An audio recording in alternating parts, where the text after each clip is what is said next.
안녕하세요. 킹덤 컬처 크리에이터 연보인 목사입니다. 여러분, 오늘은 우리가 정말 눈을 부릅뜨고 봐야 될 이야기를 하려고 합니다. 지금 이 나라는 우리가 의식하지 못하는 사이에 말할 수 있는 자유의 폭이 아주 치밀하게 좁혀지고 있어요. 그런데 그게 무슨 칼을 들이대는 방식으로 오지 않습니다. 아주 그럴듯한 명분과 합리적인 절차들을 가지고 들어와요. 그 대표적인 게 바로 오늘 다룰 법안입니다. 정보통신망법 개정안, 이른바 허위조작정보근절법인데요. 이 부분에 대해서 이미 충분하게 알고 계시는 분들도 많겠지만 오히려 정작 교회들, 기독교인들은 이 법안에 대해서 그 심각성을 잘 모르는 것 같더라고요. 오히려 우리 기독교인들이 가장 예민하게 반응해야 될 법안인데 이 부분에 대해서 침묵하거나 방관하는 거를 보면서 너무나 참 기가 막히다는 생각을 했습니다. 그래서 오늘 이 법안에 대해서 말씀을 좀 드려보고자 합니다. 자, 허위조작정보근절법. 이름만 들으면 참 좋은 법 같죠. 허위 조작 정보를 막겠다는 거잖아요. 가짜 뉴스로부터 국민을 보호하겠다. 누가 이 명분을 반대하겠습니까? 그런데 뭐가 됐든지 간에요. 뭐를 근절하겠다. 완전히 통제하겠다. 완전히 뿌리를 뽑겠다. 이런 식의 워딩은 주의하셔야 됩니다. 그게 바로 전체주의적 사고방식이기 때문이에요. 완벽하게 무언가를 통제하겠다는 거죠. 좌파 이데올로기는 하나님의 권위를 자기들이 대체하려고 하는 거기 때문에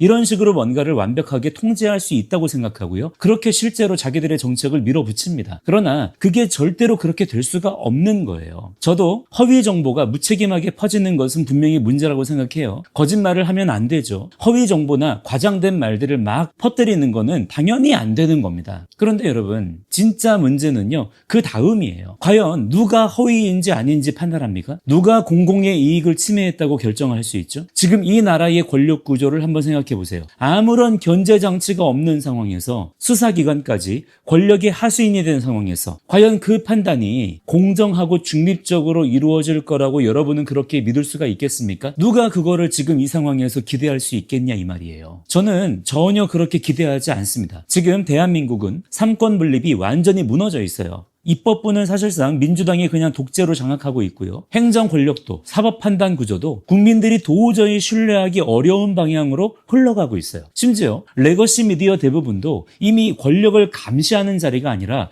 권력의 확성기처럼 움직이고 있지 않습니까? 자, 이런 상황에서 허위 조작 정보를 근절하겠다라고 하는 법이 시행된다? 이게 정말 국민을 보호하고 진실을 드러내는 법으로 작동하겠습니까? 만약 그렇게 기대하신다면 진짜 다시 한번 생각해 보셔야 된다는 얘기예요. 오히려 이 법은요, 권력에 대해서 불편한 얘기를 하는 목소리들을 관리하고 정권 비판 세력을 압박하고 특히 보수 채널들 그리고 무엇보다도 교회들을 위축시키는 도구로 악용될 가능성이 매우 농후하다고 봅니다. 자, 법안에 대한 자세한 내용은요, 더보기란에 있는 내용을 참고하셔서 직접 한번 살펴보시기를 바라고요. 저는 그중에서 제가 생각하는 가장 중요한 핵심만 좀 말씀을 드릴게요. 자, 이 법이 올해 1월에 이미 공포가 됐고요. 오는 7월 7일부터 시행이 됩니다. 그러면 이때부터 과연 뭐가 달라지느냐? 일정 규모 이상의 대형 플랫폼은요, 신고 접수와 처리 체계를 의무적으로 갖춰야 됩니다. 그러니까 아주 적극적으로 각 플랫폼들이 허위 정보에 대해서 관리를 해야 된다라고 하는 그런 압박을 하는 구조로 세팅이 되는 거죠. 그리고 그 시스템에 의해서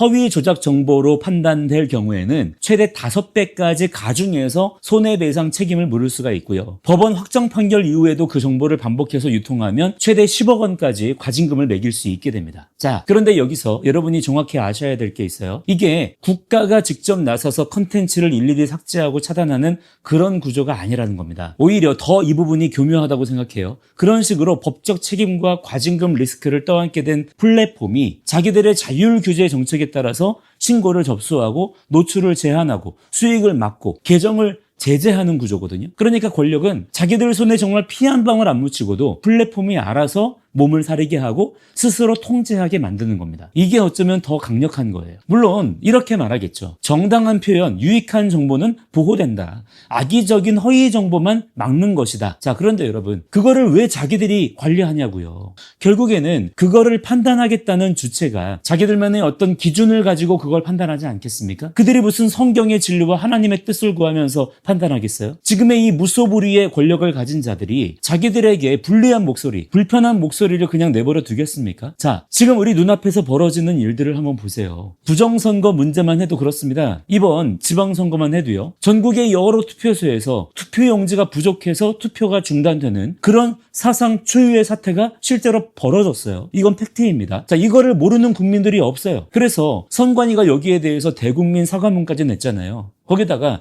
사전투표 데이터가 정말 완벽하게 똑같은 지역들이 12곳이나 발견이 됐어요. 그 외에도 도저히 논리적으로 합리적으로 설명되지 않는 정황들, 그리고 그 이후에 여러 가지 선관위의 책임 회피들을 보면서 시민들이 지금 거기에 분노하고 있는 거예요. 여러분, 이건 단순한 정치적 논쟁거리가 아닙니다. 국민 주권의 문제예요. 선거는 민주주의의 심장입니다. 그 심장이 의심받고 있다면 시민들이 여기에 대해서 수사하라고, 재선거하라고, 정확하게 규명하라고 요구하는 것은 너무나 당연한 거 아니겠습니까? 그런데 현 정부와 집권 여당, 레거시 미디어들은요, 이 문제를 제대로 검증하려고 하지 않아요. 오히려 은폐하면서 죄다 음모론이라는 한 단어로 그냥 일축하려고 합니다. 부정선거를 말하면 음모론자, 계엄의 정당성을 말하면 내란 동조자, 이재명 재수사를 요구하면 정치 보복 선동. 이미 이런 낙인 찍기가 계속돼 왔습니다. 자, 그런데 여기에다가 허위 조작 정보 근절법까지 시행된다? 그러면 어떻게 되겠습니까? 지금까지는 우리를 향해서 음모론자다, 가짜뉴스 유포자다, 조롱하고 공격하는 수준이었어요. 그런데 이제는 그 낙인을 넘어서서 실제 법적 힘이 실릴 수가 있다는 겁니다. 신고가 들어가고요, 영상이 제한되고 수익이 막히고 채널이 제재받고 손해배상 리스크까지 생긴다면 누가 거기에 대해서 자유롭게 말할 수가 있겠습니까? 자, 이 법의 진짜 무서움은요, 당장 사람을 잡아가고 막 감옥에 집어넣고 그러는 게 아니에요. 더 무서운 것은 사람들이 말하기도 전부터 자기들의 말에 대해서 계산하고 고민하게 만든다는 것입니다.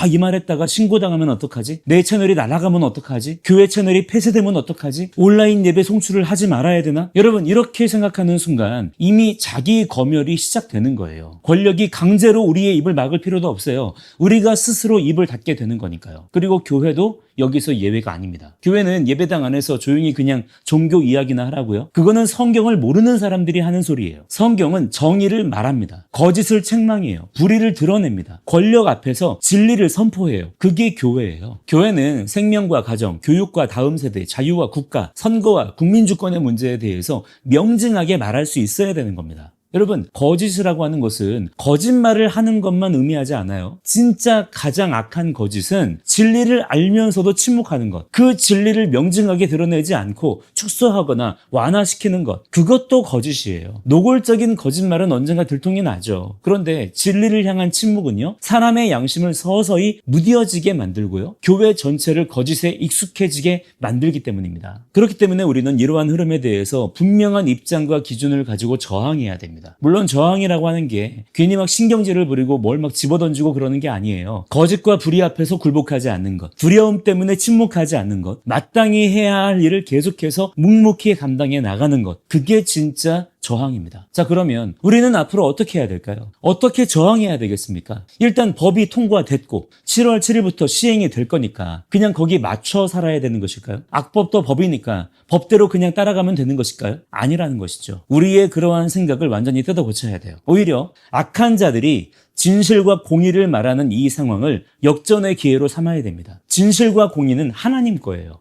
하나님을 경외하는 자들이 제일 잘해야 되는 거고요. 그렇기 때문에 진실과 공의는 오히려 우리의 진짜 무기가 되는 것입니다. 자, 그렇기 때문에 이제는 우리가 더 정교하게 말해야 되는 거예요. 더 철저하게 기록해야 됩니다. 날짜, 장소, 자료, 영상, 통계, 증언, 어떤 공문, 기사, 이 모든 거를 기록해야 되고 정확한 자료를 수집해야 돼요. 그래서 내가 하는 말에 대한 분명한 근거들, 논리들을 제대로 구축해 나가야 됩니다. 권력이 아무리 음모론으로 몰아가려고 해도 실제 있는 사실 자체를 은폐시킬 수는 없어요. 그렇기 때문에 더 적극적으로 그런 것들을 드러내야 됩니다. 그리고 플랫폼 하나에 다 맡겨서도 안 돼요. 유튜브 하나 맡기면 끝나버리는 구조, 그건 너무 위험합니다. 교회 홈페이지, 뉴스레터, 시그널 또는 인쇄물, 책, 강의, 자체 아카이브까지 메시지의 통로를 계속 넓혀가야 됩니다. 권력이 길목을 막으려고 한다면요, 우리는 더 많은 길을 만들면 되는 거예요. 제가 요즘 눈코뜰 새 없이 바쁜 와중에서도 밤잠 줄여가면서 글을 쓰고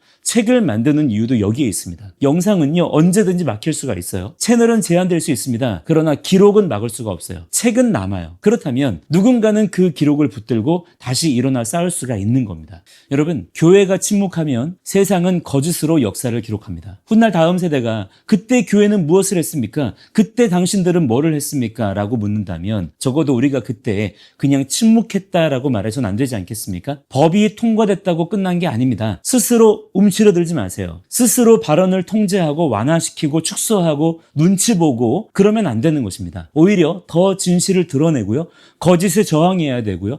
왜곡하고 은폐하는 세력들을 더 우리가 드러내야 됩니다. 악인들은요, 반드시 자기들의 꾀에 자기들이 넘어집니다. 악인들의 스텝은 반드시 꼬이게 되어 있어요. 지금 노란봉투법 자기들이 만들어 놓고 자기들이 곤란해진 거 보세요. 법 왜곡죄 그렇게 만들어 놨더니 자기들이 고소당하지 않습니까? 악인들의 길은 반드시 망하게 되는 것입니다. 그러니까 이제부터가 진짜 시작이에요. 우리는 거짓을 퍼뜨리려는 사람들이 아니기 때문입니다. 진실을 말하려는 사람들이잖아요. 자, 기억하십시오. 진실을 말할 자유는 권력이 허락해 주는 게 아니에요. 오히려 진실을 말하라고 우리에게 명령하시는 분은 한 분 하나님이십니다. 우리 하나님 앞에 똑바로 서는 자들이 됩시다. 자, 오늘 영상은 여기까지고요. 저는 다음 영상에서 다시 찾아뵙도록 하겠습니다. 감사합니다.